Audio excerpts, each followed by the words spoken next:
I get to have church with all y'all. Today, we have a guest speaker. And by way of introduction, here is what I would like to say about Reverend Paul Tenaglia. You know, I was a civilian in this ministry 25 years ago. And at one point, I moved to New York, where I thought I was going to stay forever, ha-ha, you know how that happens. And I went to the Unity Church, as it had happened at that time.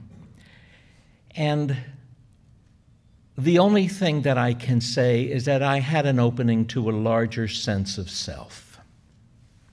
And I realized that, as challenging as it was, that exploring unity was the next step for me, and then here I am back in the religious science community.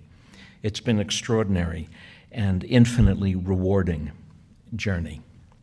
Paul Tenaglia was the young man who was speaking on that Sunday. Paul did go to Unity School when he was unusually young for New Thought movement, and I know that he had a ministry in Santa Fe and San Francisco when he was Eric Butterworth's associate for a spell, and then he pioneered his own ministry, which is now 15 years old, and it's Unity of New York. And when you are not here at the Center for Spiritual Living, when you're in New York, that is the church that one goes to for sure. Applause. Why not? The other thing I'd like to say, because Paul and I, you know, we're not like friends, personal friends, you know, we don't kind of hang together or anything, but I have something in common with him that I have in common with almost no one in the world, and that is he worked at Silent Unity for a long time, as did I. And working at Silent Unity and praying with thousands of people was a life-changing experience for me. And it is because of that, more than anything, that I know that prayer works. And I know that Paul Tenaglia is somebody who knows that too. And so would you say good morning to Reverend Paul Tenaglia?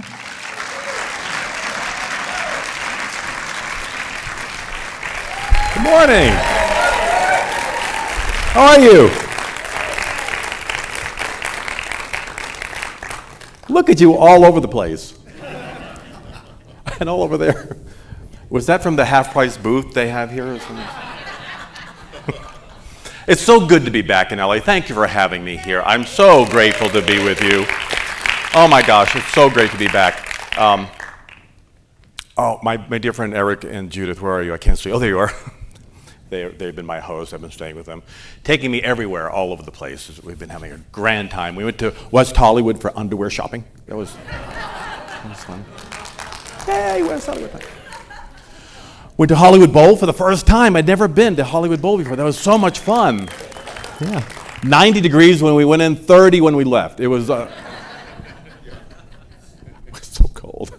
It was so wonderful. And yesterday went to Shrine Lake. Oh my favorite place, not only in LA, but one of my favorite places in the world.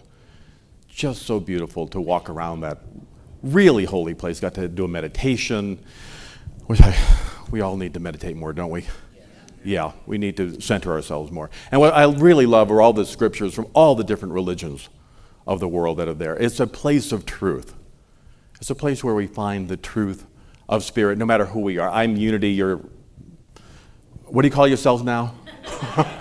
Center for Spiritual Living. That's right, always have to remember. Science to mind. No science. We don't want to mix ourselves up with that other people.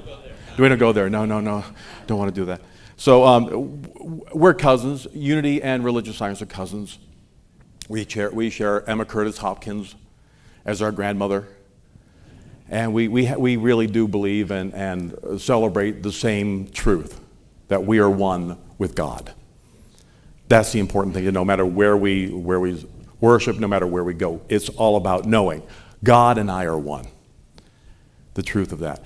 And I was thinking when I was coming here, what has been on my mind lately is giving up, and what we give up along the way on our spiritual path in life every day. And what came to me was a wonderful scripture, one of my favorites. It's from Mark 10. And in Mark 10, we read that Jesus and his disciples were on the way to Jerusalem for the final week, for the Passover, for the crucifixion and the resurrection. And on his way, there was a man on the side of the road named Bartimaeus. Now, Bartimaeus was a loud man. He loved to yell. Do you know anybody like that? Yes. So he was on the side of the road. He was blind, and he was yelling for Jesus. Jesus, Son of Man, come over here now. Have mercy on me. Come here. Jesus, Jesus, Jesus, Jesus. The disciples that were trying to shut up. He's on his way. He's going somewhere important. Shut up. Anybody have any kids? Yeah, you know, mom, mom, mom, mom, mom, mom. Dad, mom, mom, mom, mom, mom. This is what Bartimaeus was doing. He was yelling and just wouldn't shut up until finally Jesus came over and says, what? What? Remember, Jesus was on his way to kill a fig tree and turn a table over, so he wasn't in a good mood. I love Jesus. Jesus is my teacher. He's my elder brother and my teacher. I love a teacher who's cranky. Somebody who just says, what? I'm hungry. I'm on my way to breakfast. I have to kill a fig tree because it's not in season, but I don't care about that. What do you want? And he said, make me see. Let me see again. Jesus looked at him and said, okay. Your faith has made you well. And he could see. He was on his way. Who else did Jesus say that to? The woman bleeding for 12 years. It came to her, if I can just touch the hem of the garment, I'll be healed. So what did she do? She reached out and touched it. And Jesus, what did Jesus do? He went, oh.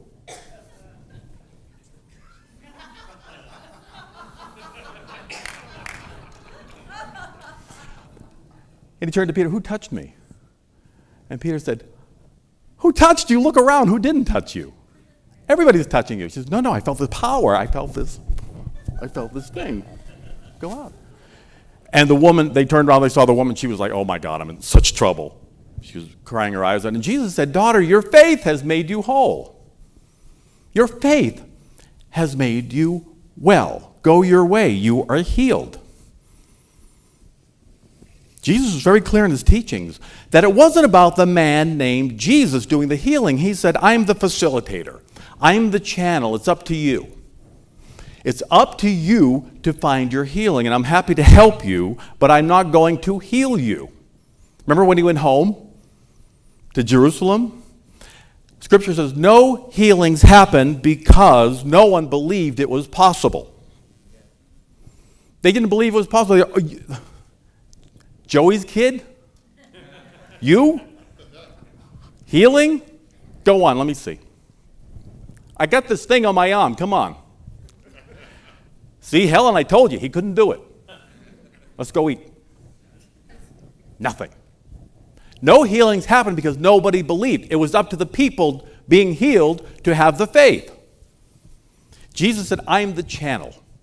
I know the truth, and when you know the truth, you'll do this work as well. But even today, over 2,000 years later, people say, it's Jesus doing the work. It's not Jesus doing the work, it's you doing the work. Jesus said, I'm here to teach you about what is within you. Now, herein lies the challenge that we face in life. We are not calling forth the power of God. We are not utilizing the power that we have within us at this very moment. I'm the one who's saying, I will do it later. I will show up on Sunday morning when I'm not busy, when I don't have a brunch to go to. I will read some more material on spiritual truth when I have time. I will meditate next month. I think I have an hour. No, I think I have 5 minutes. I'll do it later. And then we get into what we might call on the earthly plane trouble. We hear something that is not wonderful going on in our lives, our bodies, our minds, our relationships. And we think, oh my God, I have to call Silent Unity. I have to call John. John, are you there? Help me. What happened? We don't have faith. We think it's in something else. 28 years ago, I quit smoking. 28 years ago, I quit smoking. Some wonderful people that I did a show with 98 years ago. We didn't have male and female dressing rooms. We had smoking and non-smoking. These were my smoking, puff, puff, puff. You walked in, you couldn't see anybody. We were smoking so much. So 28 years ago, I said, okay, I need to let this go for my spiritual growth. So I called Silent Unity Telephone Prayer Room. I never imagined I was going to work there one day. And I said to them, I want to quit smoking. And the woman on the other end, this amazing woman, said, you're already smoke-free. And this energy went through me, and I knew she told the truth. She was telling me the truth. And she gave me an affirmation that I use to this day. God within me overcomes all obstacles, and I achieve self-mastery. I am free from any desire to smoke. And I've been free from a desire to smoke for 28 years from prayer. From prayer. I haven't had a cigarette since then. Almost. Okay. So what happened was, about a week after I'd quit, I am smoke-free. Nothing can make me smoke again. I was dreaming of smoking, but I was not smoking. I would wake up and go, oh, thank God I'm not smoking. But it was a week later, I walked into a convenience store, and there was a pack of Marlboro Lights, the one I'd broken up with, sitting on the counter looking at me and saying, buy me. You miss me. What did you do? Why'd you leave me? It was talking to me. And I said, God within me overcomes all obstacles. I no longer smoke. I broke up with you. We are not together anymore. But I miss you so much. Take me home. Take me, please. Please. God within me overcomes all obstacles. I am smoke-free. I want to smoke you so bad. So I decided, as the spiritual being that I was going to buy that pack of cigarettes and show it. I was in charge. So I bought it, I brought it home, and we looked at each other for an hour. I divorced you, but you love me. Not anymore. So I took the pack and I threw it in the trash, and then I went and I got it out of the trash and I looked at it again. Just to make sure. So I threw myself in a chair and I started to meditate, and it began talking to me. I said, this is ridiculous. So I took one out of the pack and I lit it up just to show it I was not addicted anymore. I took a big drag into my lungs and I said, oh, well, I can't say it here. Oh, dear. I'm smoking again. Oh, God. Then something happened from deep within my being, what we in Unity call the Christ of our being, or we call the God within. Whatever name you give it, it's God. From deep within my being, and I can't yell out because I would blow out the system here. And I didn't even know what was being said. This sound came out of me and said, no! I mean, I screamed it for like a minute. Shocked me. Shocked the hell out of me. I took the cigarette, I threw it down on my new rug. It took me a month to clean that thing, but it was worth it. I took the cigarettes, I ripped them up, threw them in the toilet, flushed it down, and I sat and had a meditation. I was buzzing. It wasn't from the nicotine. That was just one drag. I was buzzing from the power of God within me that was screaming, this is not you anymore. You are smoke-free. This is not you. God is more powerful than any addiction. God is more powerful than any challenge we go through. God is at work. My healing of the issue was completed when the power of no came forth, and I have not had a cigarette since that day. No desire. Nothing. God was at work. This is what I call my Bartimaeus experience. Metaphysically, Bartimaeus is a part of all of us. We in New Thought know that the Scripture, all the stories are our stories. It's you at a certain point in your spiritual development, on your spiritual path. We are all Bartimaeus at some point yelling out for the power of God to work within us. But sometimes to dissolve that crystallized thought that refuses to move, we need to scream out loudly and really clearly what it is that we do want. We can't be weak or indecisive about it. The crowd may try to shut Bartimaeus within you up, and that crowd is what Unity co-founder Charles Fillmore called thought people. I love that term. We have little thought people always yelling, you can't do that, you can't do that. Who are you to move to LA? Who are you to do that? Who are you to think you're going to be a success in that business? Who are you to be loved by anybody? Who are you to give up the addiction? You'll never quit smoking. You'll never quit drinking. You'll never quit anything. You're stupid. You don't know how to do that. God's not that powerful. So we have this crowd of thought people always telling us how dumb we are, how we don't matter. And it isn't true. Bartimaeus needs to keep yelling until you get the attention of God within you. God within you is always here. We just need to be clear ourselves what it is that we're looking for. How many times have you had somebody tell you, shut up? Shut up. Yeah, you can't do that. You're in LA. How do you think you're going to be a success in the film industry? Come on. Grow up. Get real. Quit going to that church that keeps telling you that stuff. Oh, God. You're going to give up a good paying job in Indiana?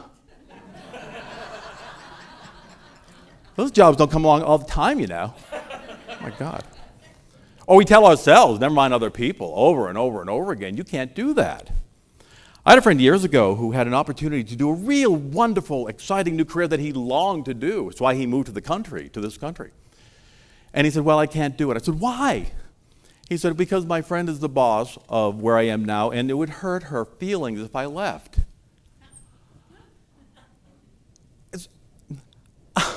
I said, you're meant to do this. It's your goal. It's your dream. It's your divine plan. I know. Maybe one day. Well, when she's dead, well, that might work. I said, I loved him, but I wanted to choke him in a loving, divine kind of way. Yeah. I bless you. But that's not why you're not here to make your boss feel okay. You're here to make you feel okay and to feel good. To be in joy about your life. The universe is so willing to give us the good we're looking for, but we keep our heads buried in the sand. No, I can't do that, and here's why. We keep telling everybody who will listen why God's good will never work. But the universe is so longing to give us what we want, but the universe is waiting for your permission. You've got to give God permission to move forth the good. I like what Mark Twain said about courage. He said, courage is the mastery of fear, not the absence of it. It's always going to be there. We're on the planet. Just say thank you for sharing and move on and do what you need to do. That's why we're here. In the first century, Seneca said, sometimes just being willing to live takes courage. I know there are people here today who are not happy, who have come here to say, I think I'll give this one more shot and I'll see how it goes. I need to hear this morning what God has to say about my life. One day in New York, somebody walked up to me. It wasn't long ago, a few months ago. Somebody walked up to me, and she pulled out of her bag a bottle of sleeping pills. And she said, I was going to take these today if you weren't good. Oh, my God. I'm so glad I didn't know before that. She said, I needed to hear the truth. I needed to hear that I was worthwhile. I needed to hear there was hope. And I heard that. And I'm throwing these away. That's what makes our job worthwhile. That's why we do this. That's why we do this. For you, for us. We're here to say there is hope. Don't give up. Give up giving up. Give up the idea that you're going to give it up. The Amish have a wonderful, wonderful saying. It says, if you have to doubt, doubt the doubt. Don't doubt God. Doubt the doubt. It's a little voice saying, you can't do that. You can't have a life you'd like to have. Back in 1945, there was a baseball player for the St. Louis Browns named Pete Gray. Now, the Browns were the weakest major league team probably ever to play baseball outside of my beloved Boston Red Sox, who are not doing too well right now. We are praying for them, just that they will go home and just go to bed. It's just, there's next year, always next year, right? So they were worse than the Red Sox, if you can imagine that. So Pete Gray was an outfielder who only lasted 1 year with the Browns. He never got a home run, didn't even regularly play with this really, really, really not good team. Yet Pete Gray has to qualify for the Baseball Hall of Fame, even though he was not a great player on a terrible team. Pete Gray had a burning desire as a boy to play pro ball. He realized his dream at all because he just wanted it so much. All he did was dream about it, talk about it, affirm it. He didn't use the word affirmation, but he was affirming the truth of what he wanted to do. You see, what happened with Pete Gray, he only had one arm. So here we have a professional baseball player who got hired with one arm. What's your excuse?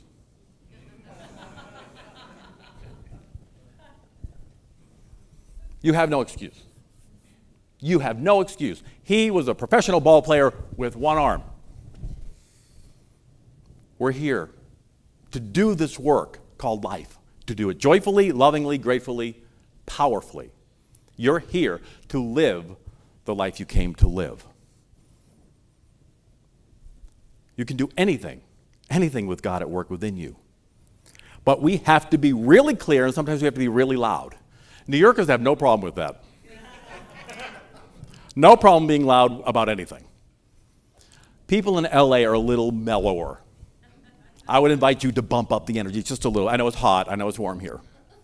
Go in the air conditioning and bump up the energy. Affirm the truth that you are a success in whatever field that you want to be, that you deserve to have a loving relationship. There are people available in LA.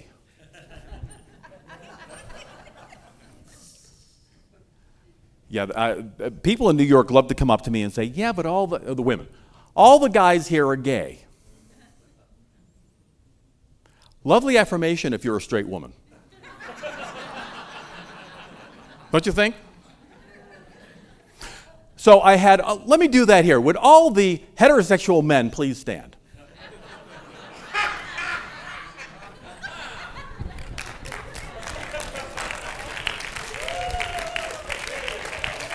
Okay, straight women, take a look. Did I tell you to sit down? Get up again. No, I'll tell you when it's, get. Heterosexual women who are looking for someone, take a look around. They will be in the lobby afterwards to sign autographs, to give you their resume. Okay, have a seat. Okay.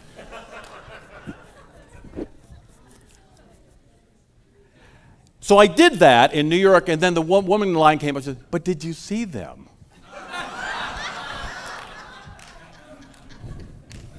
I give up on you. I love you dearly. Go. Affirm the truth. The right and perfect person is waiting for me. Together? The right and perfect person is waiting for me. Oh, dear God. You don't even believe yourself. The right and perfect person is waiting for me. Can we go now? You've got to be enthusiastic, passionate, faith-filled about this truth. The right and perfect, hot, gorgeous person is waiting for me. The right and perfect, hot, and gorgeous person is waiting for me. Together. The right and perfect, hot, and gorgeous person is waiting for me. You got it. You got it. The hot and gorgeous group meet outside to the right. Everybody else go to brunch. Take a breath. Let go. Whether it's the right and perfect person or body healing or abundance flowing, the right and perfect, wonderful career that you came here for, it's all waiting for you. You've got to speak it out loud like Bartimaeus and not give up until you hear, what? What do you want? Okay, it's yours. By your faith, you've got it. It's yours right now. I can do anything with God at work in me. Together. I can do anything with God at work in me. Again. I can do anything with God at work in me. Now like you believe it. I can do anything with God at work in me. And so it is. God bless you. Thank you for having me back here.